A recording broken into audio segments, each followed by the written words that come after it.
What's up, guys? So I wanted to talk a little bit about cameras today and how absolutely disappointed I am with my expectations of the new Canon R5, R6, and how I'm still on the fence about the Sony A7S III.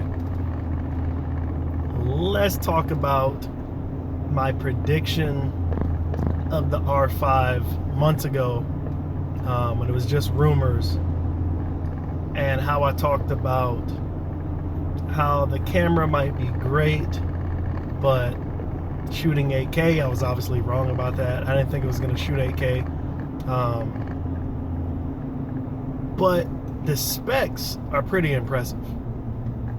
The Achilles heel for the R5 for me is the overheating, and I'm trying to justify still buying it with the overheating issue. To me, that's the only issue, is the overheating.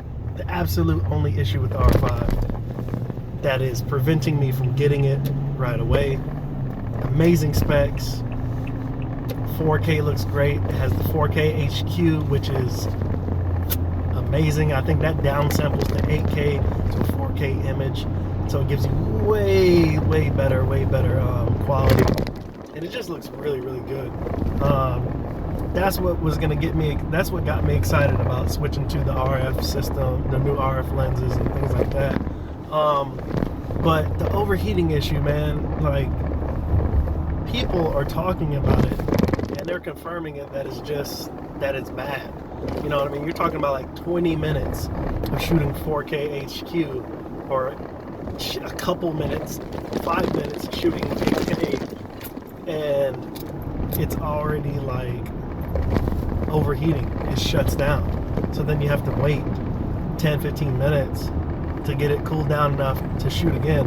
To me, this is very impractical, because there are times where I'll shoot events like church events and things like that, of that nature, and obviously, I mean, weddings, I need it all day. Now, unless I'm shooting photos all day, that might be a different story, but I'm hearing that it's even overheating with photos, with photo use, heavy photo use.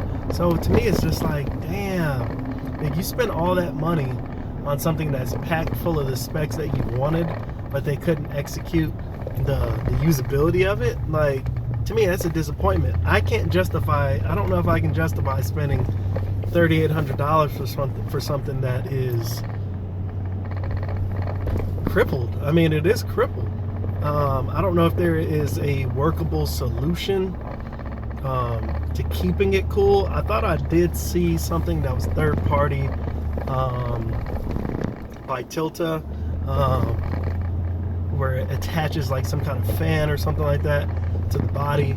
I'm not really sure. I have to look more into it, but I mean, that's just a huge disappointment for that camera. Moving on to the Sony A7S III.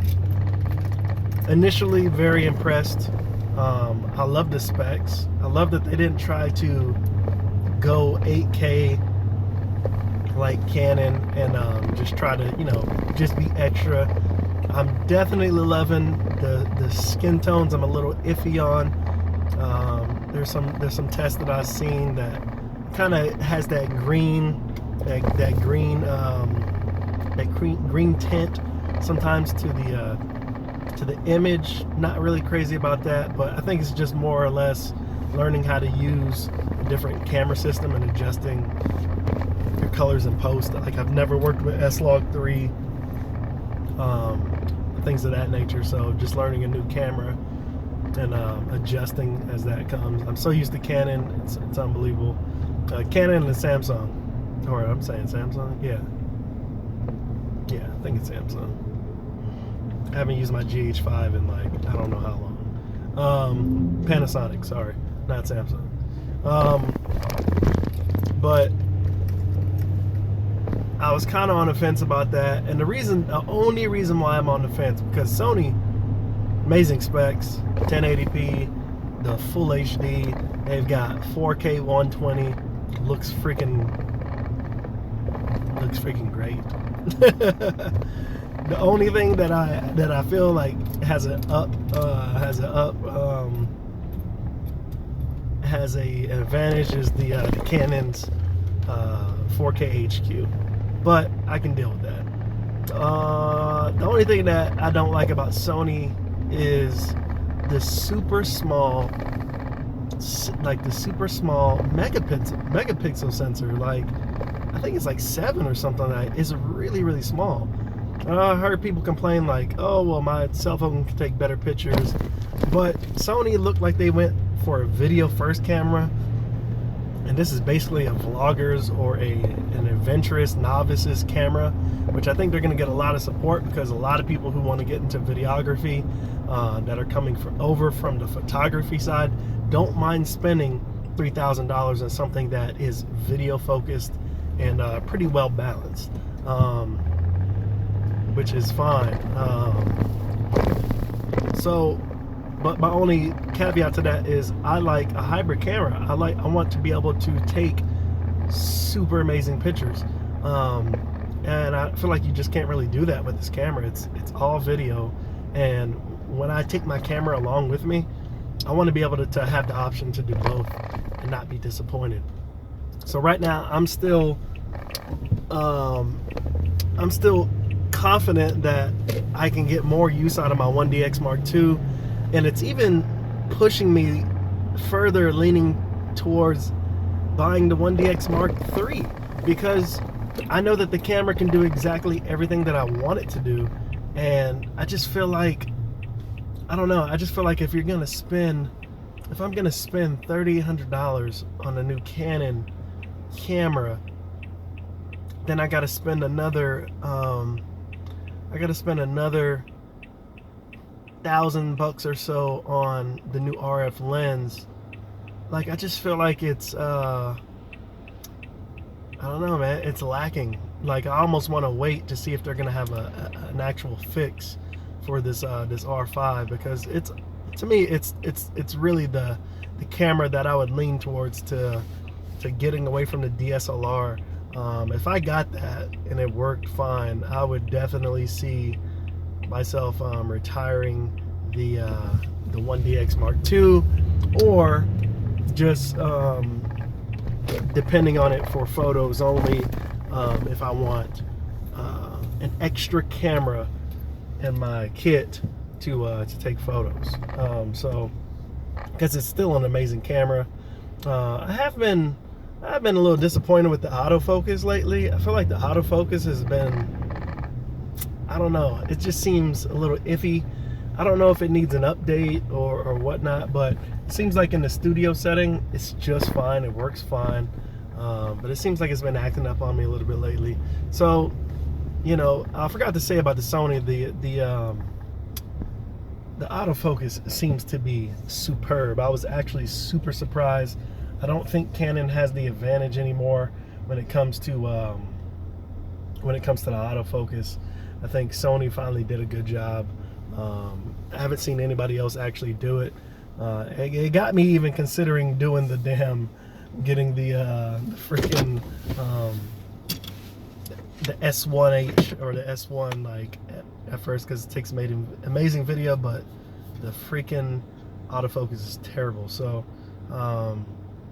yeah, I'm in a pickle because I don't really know what to do. I think I'm just gonna wait it out ultimately. I roll with my 1DX Mark II, but I'm gonna I'm caught between the three: A7S III, R5, or 1DX Mark III. I don't know. I think I really would like to play around with it. I think if I could, like 20 minutes of video is kind of fine for me on the everyday use. So like when I say everyday use, I mean like doing some vlogs or setting up in studio and shooting some quick video, shooting some B-roll, shooting some reviews of some of the products that I use and things that I use. Like, to me, 20 minutes is fine.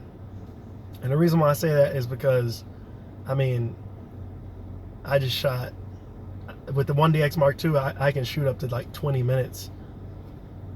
I shot up a 20-minute video or so, like 20-minute, 25-minute video on just 1080p, the highest 1080p quality you can get, and it shuts off at like 24 minutes or something like that. So it didn't bother me, but I would like to have at least 20 to 25 minutes of use, even if it's even with the HQ, with the 4K HQ. If it could do that, I think I could handle it for the most part. The only thing that bothers me, like I said, is the overheating and having to wait until it cools down, because then I feel like you almost need a second one, and that's obviously impossible. So when you do have those, when I do have those events to shoot, it's like, so do I just break out the 1DX Mark II and continue until the Canon is cooled down? Like, you know, that's kind of annoying. It's a little annoying, but like I said, something that I'm considering greatly to as a solution. So I don't know. We'll see. We'll have to see. And but yeah, Sony, very impressed with.